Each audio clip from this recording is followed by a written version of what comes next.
strategic role of supply chains and skill development is vital for building resilient and competitive businesses. We now move on to our next session. It is my pleasure to introduce Mr. Douglas Kent, Executive Vice President, Corporate and Strategic Alliances at the Association for Supply Chain Management. Mr. Kent will be speaking on shaping a smarter future, the strategic role of supply chain and skill development. Please give a huge round of applause and welcome on stage Mr. Douglas Kent. Good afternoon. It's always a pleasure to be after lunch when you have full tummies and I have to try to bring your attention back. So I think we'll do that by starting first with a video.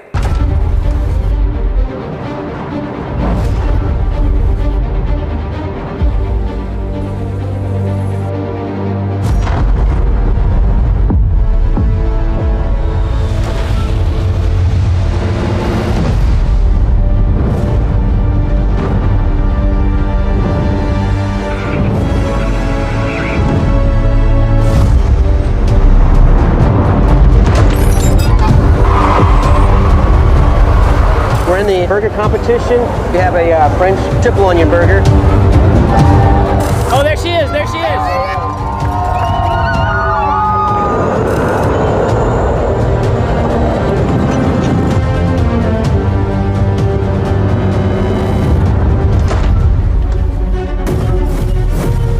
We are introducing new technologies in this tire.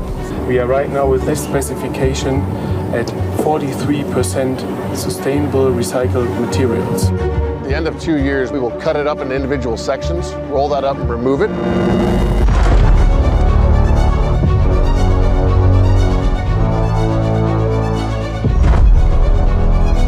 So this first thing right here is called the Big Glory Bay King Salmon. That was in New Zealand not more than 24 hours ago. Today it's on ice here in Dallas, Texas. 50% of all the fruit and veg in Europe is coming from Almeria. Plastic is critical to that success. The process of producing steel actually makes up 8% of the world's emissions every year. For the chain to improve its impact on the environment, it has to change. There's a ton of innovation happening to help to make this transition. AI has the potential to be utterly transformative to the way the chain works. One of the challenges and opportunities is figuring out a way to efficiently reuse fuel cells, batteries at the end of their life so that we don't have to keep extracting virgin materials to keep making more fuel cells. Consumers don't know how many hands it has touched, how far it has traveled.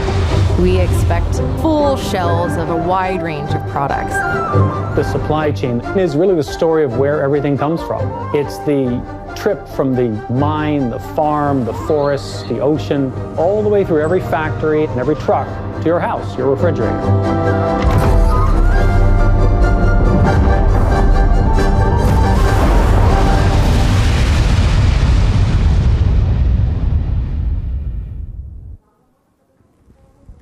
Great. Well, I hope you enjoyed that. That's just a little snippet of a documentary release that we have been putting together for the last year and a half at the Association for Supply Chain Management. 6 series to educate the professionals and the consumers about the importance, but also the complexity of what supply chain really looks like. That series is going to be released on Amazon in the next few weeks and then available for you and others to watch. It's a 6-series documentation, so let's get the consumers educated about the importance of supply chain. Let's make sure they understand that supply chains are complex and what we do every day is important, re-emphasizing our role in the C-suite and the importance of our profession, but most importantly, allow them also to make conscious choices about the decisions they make when they reach into their wallet and they make a purchase, and they make the purchase with organizations that align themselves with the sustainability factors of the future. So I'm Douglas Kent, as I mentioned. I'm the Executive Vice President for the Association for Supply Chain Management. We've been around for almost 70 years. We operate across over 100 countries. We are proudly a signatory also to the United Nations Global Compact, which I'm very proud to be the liaison to the United Nations. Again, re-emphasizing the importance of supply chain, not just the environmental aspects, but also the ethical aspects. In a few weeks' time, in fact, we'll be all assembling in New York for the UN Sustainable Week in New York, where we'll be focusing on not only things like carbon emissions, but also the importance of making sure that as our supply chains are operating, we're making sure that each of those workers are able to also earn a fair living wage, which is also critically important. At the association, of course, we support talent. That's why we're here today, focusing with our partner here, Blue Ocean, making sure that supply chain professionals have a successful career, but that they are also equipped with the capabilities to deliver back to the organization. In addition to that, helping organizations transform their businesses in light of the amount of disruption that clearly they face, and we'll talk further about those disruptions. Again, re-emphasizing our focus on sustainability, but also giving back to the community. For example, the work that we do in cooperation with organizations like the Global Fund, making sure that continents and countries, that marginalized communities have fair access to medicines, vaccines, and healthcare that they deserve. But the reality of it is, we're in a very odd situation. We are trying to develop supply chains which are resilient, but we're trying to do that in a whole new world order. The reality of it is, and the questions I get asked by the media all the time is, what does the new normal look like? In fact, it's part of our job is to define what new normal looks like. But the reality is, how do we transform to that new normal? How do we prepare our professionals working with the supply chain and the corporations they support to manage the unprecedented amount of supply chain disruption? Not only in terms of the volume of disruption, but the variety of those disruptions. Again, which I'll emphasize further. And most importantly, is what sort of workforce strategies do we need to do to prepare this workforce to be able to accept the need for that level of resiliency. So those are kind of the macro, it's what I call the imperfect storm. There are three kind of elements which are happening simultaneously, which if you go back in history, and some of us have been in the profession a long time, I won't say how long, but it's been a few decades. And you go back and you look at when have these three forces simultaneously been hitting us, really challenging the supply chain profession. Of course, it started with the pandemic, but now it certainly hasn't decreased. We're in a situation where we have this kind of economic recession, inflationary situation. We have these unprecedented volume and variety of disruptions, which really range from, of course, actual geopolitical warfare. So we talked about earlier today things like cybersecurity events. We have 4 times the number of climate-related supply chain disruptions than we had 4 years ago, 4 times. We're now sitting in situations where we're trying to slow the pace of a ship through the Panama Canal because we're in a drought condition there. Things like this are certainly disruptive to the supply chain, and there's no end to what we think is going to be that level of disruption. And then, of course, we have talent shortages. We see them all the time. The need for the talent, however, is changing. In some instances, we have white-collar talent shortages and we have blue-collar talent shortages. I was reading an article this morning about the ongoing battle to try to get people who can drive trucks. While at the same time, we're looking for data scientists and AI specialists who could take advantage of the technology. So never have these three macro forces been hitting the supply chain world at the same time. So it's a series of conundrums. Can we get real here for a little bit? Can we talk about what it means for India? Because this is really the conundrums that we have. Is really how do we, amongst all of this disruption, how do we try to stabilize without being reactive? And we have all these forces that are working against us. We have high inflation, which is causing an impact on the cost of goods. Certainly will impact the burgeoning rate, as we talked about before, of some of the small and medium enterprises. We have interest rates where the cost of capital is making it more difficult to secure inventory. When we're trying to look at ways in which we try to manage disruptive events, What's the number one way in which we mitigate disruption? Is inventory. So the cost of capital becomes important. We have tax-related issues. Of course, now with everything that's going on geopolitically, we also have the issues of potentially an economic slowdown on some critical trading partners. I was so pleased to hear about all that is happening with regards to trade relations with the UK. You might guess by my accent, I'm not from the UK, but I'm from the US. You might have heard what happened yesterday. The brilliant leader, and I use that word carefully, we're not going to talk politics here, but our non-brilliant leader decided it was a great idea to not only impose tariffs on one of our key trading partners, which is the country of India, but yesterday decided to double that and change the tariff rate from 25% to 50%, clearly flying in the face of what natural economic conditions should be. So those are certainly some of the realities, some of the conundrums that we're faced with. The level of disruptions that I mentioned, climate-related events, that comes in all different forces with floods and heat waves and cyclones, etc. The geopolitical related issues, we don't know what is going to happen. There certainly is definitely some concerns about what's happening, what could happen with regards to some of the conflicts which are happening around the globe today. What happens in the unfortunate event that Russia becomes successful in its non-correct way that they're trying to overtake the Ukraine? Does that give China the right to be more forceful in its takeover of Taiwan? And what does that mean for our business? When Taiwan is the biggest producer of semiconductor wafers that are being used in almost everything that sits in your home, but also, importantly, some of the products that go into military and defense. We heard also today the struggles about building the correct infrastructure in the country to make the flow of goods easier. This is critical for efficiencies. And of course, we have a degree of high demand and supply volatility, even post-COVID.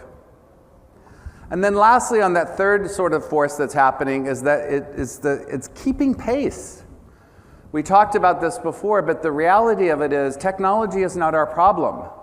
Talent keeping pace with technology is where our problem exists, right? We had some great sessions talking about AI earlier, as I'm looking at the doctor here, looking at the advancement of what AI could mean to our new world. What are the practical aspects of it? I'm not fearful that it's going to take away jobs. I'm fearful that we don't have the people that have the skills to utilize the technology in an effective enough fashion, such that we invest in technology. And this is, by the way, a repeat of history. Yeah, we have an impressive, in the supply chain profession, we had an impressive amount of forgetting what the past. We have amnesia, right? 20 years ago when ERP became a thing, right? And then everybody looked at it 10 years, decades, billions of dollars investment and said, we haven't effectively used the technology. Why? Because we didn't have the talent that kept pace with the technology as well. And making those changes are difficult. People have to get their head around how technology may change workforce strategies going forward. And then also, what is the utilization and the policy and the regulatory and compliance aspects of that? Now, most of these are not unique to this country, right? We hear these types of things all across the board. But doing some media interviews earlier today, we talked about the fact that the uniqueness here is you're sitting on the precipice of so much opportunity. I mean, not only the fact that we have an educated and the largest workforce in the world and the largest population, but you're also a country which is the biggest recipient of one of the biggest movements in supply chain ever. And that's part of the China Plus One strategy, if you're familiar with what I'm talking about there, where countries are really trying to de-risk the dependency on China in light of everything that's going on there. And as a result of that, India is the biggest recipient of the China Plus One strategy, followed only by the collection of Southeast Asia countries, and then thirdly by the country of Mexico, primarily to satisfy North American demand. So in conclusion, really, it's to talk about how do we get over this? We have to align in the first instance. We have to make sure that we are making the right decisions policy-wise and investment-wise. If you're going to rebuild out infrastructure, if you're going to make it, and I was so pleased at the numbers given today talking about, really taking a look at taxes versus GDP comparatives. I mean, it's astounding, right? We need to make sure that you remain competitive, and the macro policies, particularly the macroeconomic policies, are supporting the supply chain, not working against it. We need to make sure that we are building resilient supply chains, not only in the people, but the systems and the technology that support it. We need to make sure that you're making the right digital infrastructure investments. When I talk about digital going forward in the future, this is not about doing the same things faster or the wrong things faster. It's about rethinking what it is that you do. And then underpinning all of this, of course, is the reform of education and skilling that is necessary to support the others. So this is really what the focus should be as we work through these conundrums, as we work through these three macro factors that are creating this imperfect storm. At ASCM, it is also our responsibility to assist you in doing that. So please do take advantage of the work that we've done to try to give you some realistic assessment tools that will help you be honest with yourself about what your current state of maturity are. We have these three assessment tools that are available, and we assist Blue Ocean and the team here to assist you with being able to truly assess what does your supply chain maturity truly look like on an end-to-end basis. How mature is your planning processes versus your sourcing processes versus transformation versus fulfillment versus return? Taking an end-to-end view of supply chain maturity, matching that up and comparing that to what are the skills gaps that you have organizationally. Where are we strong and where is the opportunity? Making sure that your investments in human capital, both in terms of education or even hiring practices, are fulfilling the gaps of that. And the third, of course, is on sustainability. Making sure that you're taking care of the triple bottom line and that you're taking a look at not only economically supporting back to your shareholders, et cetera, but you're taking care of the environment and the ethical aspects of supply chain as well. These three assessments are available to you free of charge. It's a tool set that we give to you as a community and to our partners to help you truly assess the current state of your supply chain maturity, to try to make sure that we're assisting in fulfilling our mission, which is to make the world better through supply chain. So thank you, and enjoy the rest of the conference.